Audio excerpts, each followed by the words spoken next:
todo tipo de, ¿no? de sugerencias. Ahora, para la memoria, en este momento no tenemos nada. ¿Se acuerda las dos preguntas, Iturralde? Repasamos hace como un siglo atrás.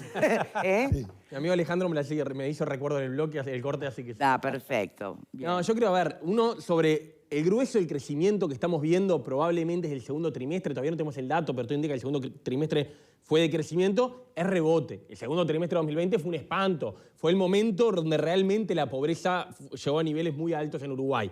El empleo tocó su piso. El grueso es rebote. En algunos sectores, como el sector aeroexportador, como la industria, estamos viendo algunos números que están incluso por encima del nivel de 2019. Entonces, bueno, ahí sí, ahí hay un poquito más. Y ahí creo que lo que hay que ver es, bueno, tenemos una economía, a mí siempre me gusta presentarlo como una economía de dos carriles, de un sector más dinámico, más chico, porque no es el sector más grande de la economía, pero es el más dinámico, que es obviamente el sector aeroexportador, la exportación de servicios globales, el turismo un poco en alguna medida, los servicios de los que vendemos al mundo, que son los que cinchan la economía. Pero no es donde trabajan los uruguayos. Los uruguayos no son empleados ahí. Y hay un sector más grande que en general es vinculado a servicios no transables, servicios, comercio, educación, salud, donde trabajan. Bueno, y ahí es donde aparece clarísimo los dos países. Dos Uruguay. Dos Uruguay, en ese sentido hay dos Uruguay. Cuando los dos sectores más o menos entienden el rol de cada uno y se retroalimentan, al Uruguay le va bien. Hay momentos, yo que sé, entre el 2017 y 2018 le empezó a dar problema al sector aeroexportador, lo otro parecía que seguía y al poco tiempo se empezó a quedar el auto. Y ahora creo que estamos viendo un poquito lo inverso. El sector aeroexportador arrancó y bueno, tenemos que esperar a que arranque un poquito lo otro.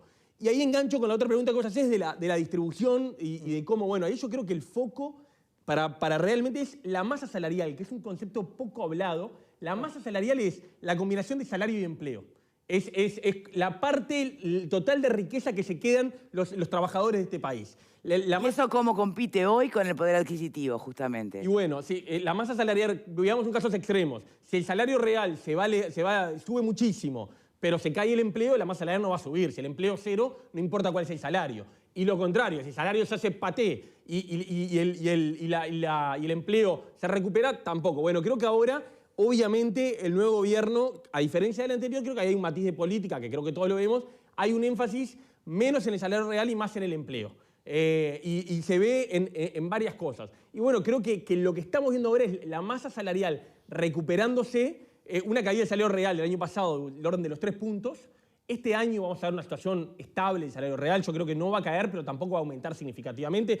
Va a estar estable. Y no va a recuperar tampoco. Este año no va a haber recuperación del salario real, no lo creo que vaya. Sí creo que va a seguir habiendo una recuperación del empleo y la masa salarial recuperándose un poco a partir del empleo. Creo que lo que tenemos, lo que pasó, por ejemplo, entre 2017 y 2018, que seguía subiendo el salario real y caía el empleo y la masa salarial no subía, tampoco es el equilibrio, ese juego fino entre esas dos cosas. Y ahí creo que es donde hay que medir el resultado. Si la masa salarial logra recuperar niveles del 2014, del 2015, donde realmente estábamos en perspectiva histórica en buenos niveles. Bien, pero eso es lo que la gente se pregunta cuándo voy a alcanzar con mis ingresos el poder adquisitivo que tenía en el 2019. Los que tienen trabajo se preguntan eso. Los que no tienen trabajo se preguntan cuándo voy a recuperar el empleo, ¿no? Claro. Entonces, sin duda eso es así. Yo creo que la respuesta para eso es este año yo creo que vamos a hacer una situación estable. Estable, o sea, ni se va a recuperar ni se va a perder. Bien. Partiendo de unos, obviamente esto depende mucho del área, en resumen cerca de 2.8 por debajo del nivel de 2019. Pupo. Comparto lo que decía recién Alejandro, de que bueno, estas son oportunidades maravillosas para nosotros de aprender, ¿no? Cuando vienen los especialistas como tú, principalmente de aprender. Yo me confieso lego en esta materia, pero hay algunas cosas que puedo sacar algunas conclusiones. El Uruguay ha tenido un rendimiento excepcional en materia de manejo de la pandemia, excepcional en el mundo y más excepcional aún en la región. Sin embargo, las expectativas de crecimiento para Uruguay respecto a otros países que han sido verdaderos infiernos en la pandemia parecen ser hasta menores. Y esa es una pregunta, ¿por qué se da eso? Eso a mí, por lo menos, cuando estuve leyendo un poco los informes, me asustó. Y la otra cosa es, y te confieso, vuelvo a repetir que soy lego en esta materia, o sea que, pero si veo un efecto rebote o si se presume que va a haber un efecto rebote porque va a haber una obvia recuperación o reactivación a partir del momento que el país retome la normalidad. No puede pasarnos que tengamos la amenaza de la inflación, de que eso haga que suban una cantidad de precios. Sumale a esto la volatilidad que tenemos con el tema del petróleo, del crudo, que no sabemos si va a subir en lo internacional o si va a bajar. Pero digo, si se reactiva la economía, ¿no van a subir los precios y eso no va a empujar al alza la inflación? Son las dos preguntas.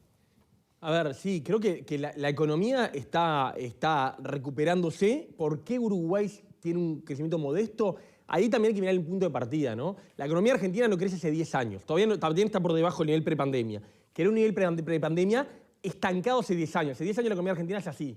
Rebota y sube, rebota y sube. Es realmente espantoso de verlo. El estancamiento, la pobreza. Brasil también había tenido caída. Entonces, también ahí juega el nivel de partida, ¿no? Uruguay estaba estancado, pero no había crecido con fuerza hasta el 2014 y después básicamente creció muy poquito y se estancó. No había tenido caídas. Entonces ahí el nivel de partida juega. Recuperar un nivel de partida malo, muy malo, como es el de nuestros vecinos, es más fácil que recuperar un nivel de partida normal como el que tenía Uruguay. Y bueno, creo que lo que hay que hacer ahora es aprovechar. Uruguay si recupera y tiene un veranillo de buenos precios, de tasas bajas, de dólar débil. Nombro 3 cosas que para la gente, que en general están asociadas a que Uruguay haya oportunidades para Uruguay. Bueno, Uruguay tiene que ver qué nos estaba pasando antes. Bueno, ahí yo creo que hay un tema de inserción internacional, hay temas de competitividad, hay temas de nivel de precios. Creo que el salario en Uruguay, cuando uno lo mira en dólares, el salario nominal, viene un inversor y dice, un trabajador no calificado, en dólares, ¿cuánto me cuesta? No es un salario tan malo, es un salario comparativamente con los vecinos, pero el tema es el costo de vida de Uruguay. El tema es que el costo de vida de Uruguay hace que ese salario, que no es tan malo en términos internacionales, esté muy deteriorado, exacto, muy erosionado, sí. Porque en Uruguay pagamos algunas cosas 2 veces y media lo que se paga en Argentina. Bueno, ahí yo creo que hay un tema, hay trabajo para hacer en costos, precios, costo país, para tratar de que el salario responda más a la productividad, pero aflojarle la cincha al trabajador por el lado de los precios. En el estudio ustedes manejan como la necesidad de cambios estructurales en la economía. ¿Pasa por ahí? ¿Tiene algo que ver con eso? Sin duda. Cuando decimos es eso, creemos que si esta vez hay una nueva oportunidad de una coyuntura económica favorable, es el momento de poner la pata en el acelerador en algunos cambios, que algunos están en la agenda, algunos se han conversado cosas y otros no. El tema de inserción internacional es clave. No hay ninguna posibilidad de que Uruguay, un país de esta escala, prospere sin ser mucho más abierto, mucho más integrado. El tema costo-país, precios, nombré algunos bienes transables, pero no transables, costos energéticos sistemáticamente por encima de lo que pagan nuestros competidores. Costos de transporte sistemáticamente por encima de nuestros competidores. Salud, bueno, varios transables también. Regulación del mercado laboral, es un tema que por lo bajo se habla todo el tiempo y que falta discusión arriba de la mesa. El mundo del trabajo cambió mucho, la dinámica de un empleo de 8 horas durante 35 años no corre más. Y bueno, ahí creo que hay espacio para buscar mantener un capital histórico de protección social del trabajo, que Uruguay tiene un legado, pero buscar algunas cosas más modernas y menos rígidas, como algunos países europeos que logran combinar más flexibilidad con protección social. Y hay una discusión, hay un elefante en la sala enorme, que todos hablamos en privado, pero que la discusión pública no está, porque es un tema muy delicado, es verdad, pero hay que hablarlo porque ahí... Porque la palabra nomás flexibilización laboral ya genera en un amplio sector de la población cosas más negativas. Eso es verdad, pero uno habla con economistas, con profesionales, con abogados laboralistas de todos los pelos, y uno encuentra siempre algunas cosas, otras no, obviamente, pero algunos temas en los que fácilmente uno se pone de acuerdo. Bueno, por acá se podría la licencia se toma solo en 2 bloques de 10. Todos vemos que muchos trabajadores quieren tomar un día porque es el cumpleaños del hijo, buscar algunos mecanismos de tomarse capaz que un bloque de 10, pero el otro que puede tener algún fraccionamiento adicional. Bueno, de ese tema hay 3 o 4 cosas que fácilmente creo que nos podemos poner de acuerdo. Y de vuelta, Alemania, Holanda, los países nórdicos han encontrado modelos en donde uno puede ser muy cuidadoso y proteger socialmente el empleo, pero entendiendo que las lógicas del mundo implican desempleo, recalificación permanente, una frontera mucho menos clara entre dependencia y no dependencia, una cantidad de cosas que están ahí, creo que la ley de teletrabajo es un primer puntito a favor de, bueno, empezar a entender algunas dinámicas nuevas del empleo. ¿Tienen que ayornarse mucho los sindicatos en nuestro país para llegar ahí o van en camino? Creo que todos, los sindicatos, los empresarios, creo que es una tarea de todos. Sí, los sindicatos, yo creo que hay cosas que tienen que ayornarse, sin duda. También los empresarios, esto también puede implicar, en Alemania los trabajadores participan de las direcciones de las empresas, comprometidos, entendiendo que vamos en el mismo barco. Obviamente en algunas cosas hay intereses contrapuestos, pero en la mayoría de las cosas el interés no es contrapuesto. Si la empresa crece, hay más para repartir. Claro. Entonces, creo que todos tenemos que mirar esto con una cabeza abierta. Bien, ¿cuándo será que lleguen a visualizarse como socios, trabajador y empresario? O si en los hechos nunca lo van a hacer. Yo creo que lo pueden ser de vuelta. Hay cosas que no, claramente hay cosas que... Claro, ni caer en la utopía de somos todos... El año pasado hubo algún síntoma interesante en las primeras negociaciones frente a los primeros anuncios de la pandemia, donde de alguna manera se vio que el movimiento sindical bajaba un poco la pelota al piso. Sí, claro, hoy lo único que está reclamando es la recuperación prometida en su momento, ¿no? Recordemos el gran acuerdo nacional que hubo entre trabajadores, empresarios y gobiernos, donde los trabajadores por sí y ante sí se comprometieron a no recuperar salario en el marco de la pandemia. Claro, la promesa era, mirá que el año que viene vamos a poder hacerlo. Y lo que va de este año todavía no está ocurriendo. Me gustaría volver un segundito atrás, porque el crecimiento económico tendríamos este año y también el que viene, ¿verdad? Pero eso traducido a la vida cotidiana de las personas, ¿en qué medida va a modificar los índices del empleo, el desempleo, lo que se quiera ver, de la pobreza? Y yo agrego de la informalidad, porque acabamos de ver lo importante que es un trabajador formal a uno que no lo es, justamente en el marco de la emergencia sanitaria. ¿Cuándo todo esto va a ser traducido en mejorar la vida de las personas yo creo que están alejados de una vida digna? Este año el nivel de pobreza, el nivel de pobreza viene una vez al año, el INE va a mostrar una reducción importante. El empleo yo creo que no va a llegar al nivel prepandemia, pero se está recuperando y vamos a ver los próximos meses una recuperación adicional, yo estimo, y creo que el año que viene eso se va a ver con más fuerza. De vuelta, engancho con el tema de la revolución laboral. Lo que ha pasado en los últimos 5 años fue que uno mira los 55.000 puestos de trabajo que se perdieron. Además de esos 55.000, cuando uno mira los tipos de empleo, se perdieron algo así como 100.000 puestos de trabajo de 40 horas, mucho más formal, mucho mejor de ingreso, y se crearon algo así como 50.000 de menos de 20, mucho más precario, mucho menos horas, mucho menos ingreso. Y eso que desemplea la industria. La industria es una máquina de destruir empleo en los últimos años. Y aparecen más trabajadores en Uber Eats y que obviamente no es el modelo de empleo que queremos para este país, creo yo que no es el modelo. Entonces, a veces adaptar y modernizar algunas cosas evita cosas que igual pasan en la realidad. Pero para contestar tu pregunta, yo creo que la variable más sensible para la pobreza es el empleo, mucho más que el salario.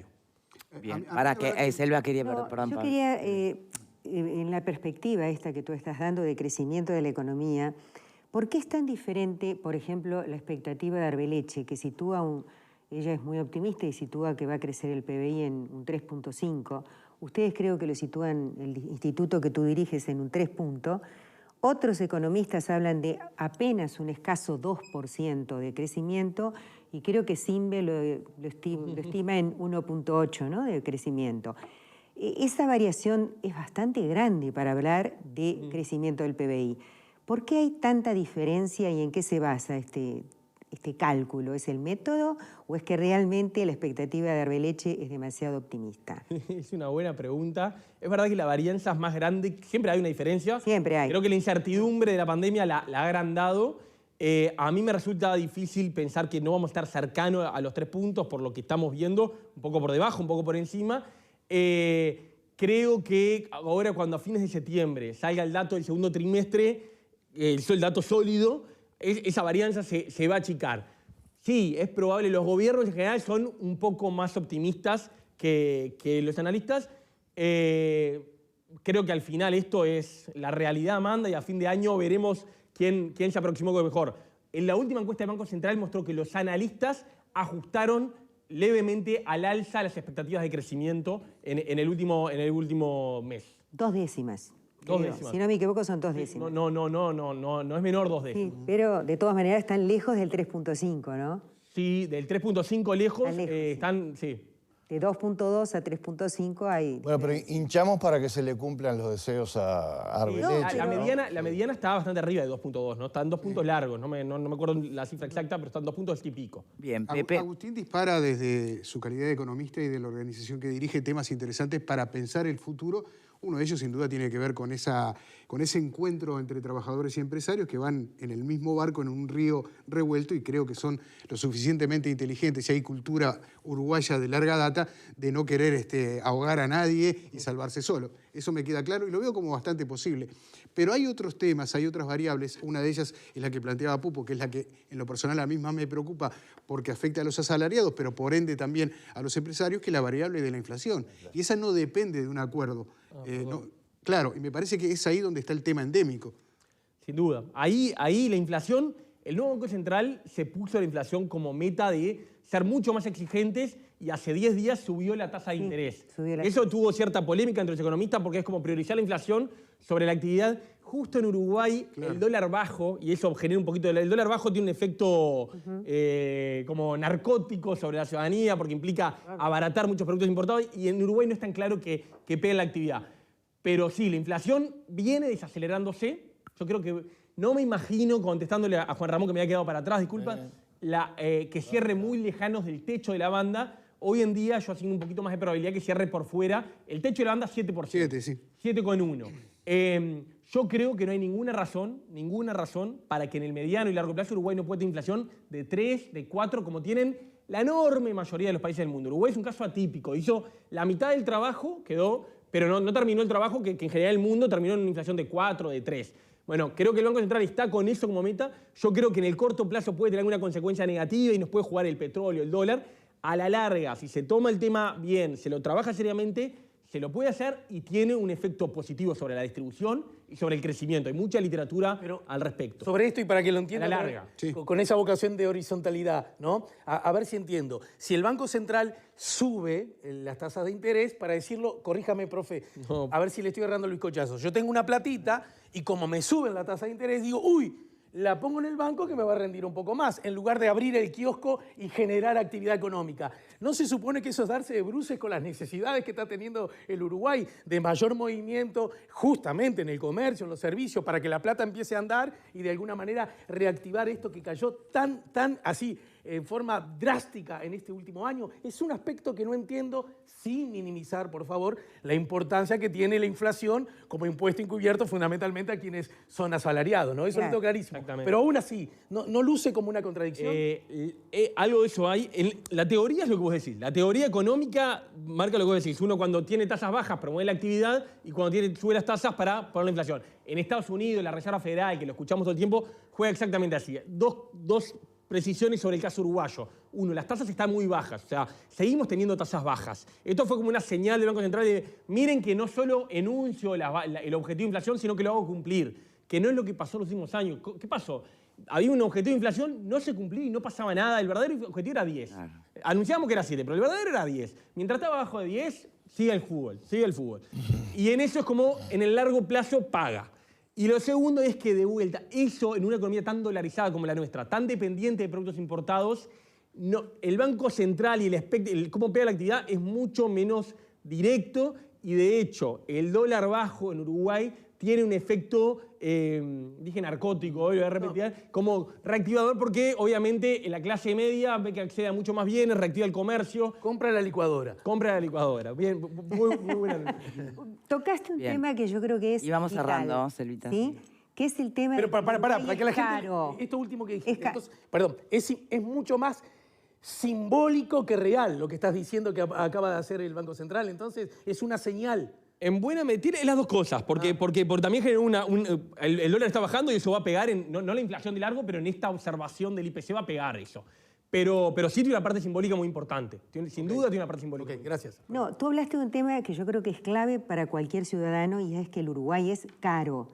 Entonces, ¿quién se tiene que hacer cargo? Yo me acuerdo que en el año 2014, mira lo que te estoy diciendo, hace 7 años, se hizo una denuncia sobre productos, la pasta de dientes, el detergente, los shampoo, el jabón, etcétera, que ingresaban varios cientos de porcentaje, algunos 700 y pico de % más de lo que realmente ingresaba al país aplicándole la tasa aduanera.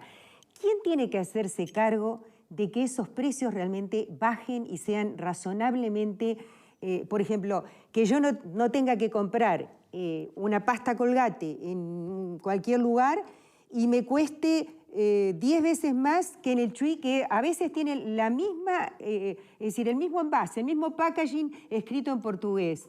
Entonces, ¿quién es que se tiene que hacer cargo de que eso se termine? Esa calecita de precios desde los medicamentos, porque no estoy hablando solamente de eso, también los medicamentos. Uno va a Argentina y las vitaminas salen 3 veces menos, 4 veces menos. ¿Quién es? ¿Quién tiene que hacerse cargo alguna vez? Agustín. A ver, yo creo que ahí hay un tema de regulación de la competencia, que obviamente está la Dirección de Defensa de la Competencia del Ministerio de Economía. Creo que sería, en principio, que tendría que empezar a abordar ese tema. ¿Hay algún estudio que ha hecho al respecto, se ha trabajado? Y creo que yo lo que creo es que hay un espacio de regulación, no es desregular, sino re-regular de forma eficiente y competitiva. Y creo que lo que pasa es que la escala uruguaya permite que algunas empresas estén muy cómodas en el mercado uruguayo sin varios de esos productos que vos estabas mencionando, ni siquiera se producen. Casi todo lo que se menciona no se produce en Uruguay, se produce en Brasil y Argentina, aquí simplemente se distribuye y se comercializa. Y aún así, bueno, ahí claramente esto no hay buenos y malos. ¿Hay colusión en algunos casos de empresas? Yo no creo que haya colusión, yo creo que hay una regulación que no es lo suficientemente promotora de la competencia intermarca e intramarca. En algunos casos hay algún trabajo interesante de CPA que se publicó hace poco que presenta algunas alternativas para promover la competencia intramarca. Y yo creo que sí, que hay mucho para hacer ahí porque eso tiene un impacto en el bienestar material de todos, pero sobre todo de los trabajadores de menores ingresos muy, muy grande. Agustín, pero ahí no hay un tema de escala y de que somos caros por impuestos, porque tenemos un Estado gigantesco. Si hablas de producción, no si vas a hacer son precios sobregirados. Tenemos que cerrar y despedir a nuestro invitado. Por supuesto que hay mucho más para hablar de estas cosas. Y además yo creo que conforme vamos avanzando en la supuesta recuperación tras la pandemia, siempre que no pase nada nuevo, habrá mucho más insumos, mucho más para poder hablar, para preguntar, porque en definitiva la economía es como la vida misma, ¿no? Es lo que va pasando mientras vos la planificás. ¿No era John Lennon que tenía una letra así en la canción? La vida es lo que te pasa cuando la vas planificando. Es una ciencia social y es la vida de las personas. Hay que tratar de bajar al piso, como mi amigo Alejandro hace muy buena, para entender que es lo que nos pasa en un aspecto, lo material, pero es sobre las personas que habla la economía, no sobre números. Ahí está. Muchísimas gracias por habernos acompañado. Muchas gracias a vos, Victoria, por la invitación. Bueno, nosotros vamos a estoy en este momento sin contacto con la producción porque se me salió la cucaracha. Tengo que hacer una pausa, ¿verdad? Pero por supuesto con un aviso en el medio que es